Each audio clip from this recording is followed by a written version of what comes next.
Nous sommes réunis là à l'intersyndicale aujourd'hui, donc à l'occasion des 12 journées interprofessionnelles de grève et de manifestation et d'une multitude d'actions locales et sectorielles, des millions de travailleurs et de travailleuses, des jeunes et des retraités se sont mobilisés pour exprimer le rejet de la réforme des retraites portée par le gouvernement. À Tarbes, le 6 avril, nous étions 10 000 avec une action le matin de péage gratuit à Ibos. La dernière manifestation, le 13 avril, nous étions 7 000 dans les rues de Tarbes pour la 12e mobilisation. Je ne reviendrai pas sur la dangerosité de cette réforme, nous en sommes tous convaincus dans cette pièce qu'elle est injuste, brutale et surtout injustifiable. Ce 14 avril, le Conseil constitutionnel a censuré 6 articles de loi. Le peu d'ambition qu'elle contenait sur l'emploi des seniors, le droit à l'information, la pénibilité pour les contractuels de la fonction publique ont disparu du texte final. Alors qu'il était déjà injuste, le texte de loi reportant l'âge légal de retraite en retraite est dorénavant encore plus déséquilibré. Il a également rejeté le premier projet d'initiative parlementaire visant à organiser un référendum d'initiative partagée. L'intersyndicale appelle à la validation d'un deuxième RIP, ce qui permettra de sortir de l'impasse par une consultation démocratique. Cet avis définitif sera rendu le 3 mai.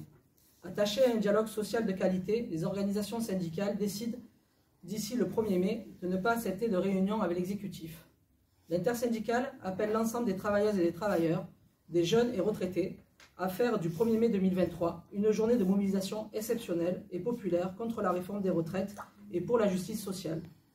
Une telle mobilisation unitaire intersyndicale sur le travail et les retraites est historique dans notre pays. Elle démontre l'importance d'avoir des réponses à la hauteur des enjeux sociaux et environnementaux. Hier soir, le roi Macron a pris la parole à 20 h pour peut-être plus se racheter de sa dernière intervention qui était à 13 h. Il a clairement dit qu'il fallait passer à autre chose. Il nous a fait des propositions, 3 chantiers, comme il le dit. Il nous a tendu la main à l'intersyndicale. Mais, comme le dit Sobibiné, après nous avoir fait un bras d'honneur.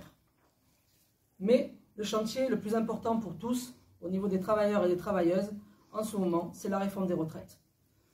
Donc nous sommes réunis aujourd'hui pour travailler en fait et pour faire de ce 1er mai, un 1er mai historique. Bien sûr. En attendant le 1er mai, nous allons organiser aussi un rassemblement de visibilité le jeudi 20 à 17 h 30 sur la place Verdun, donc à l'appel de l'ensemble des intersyndicales réunies aujourd'hui.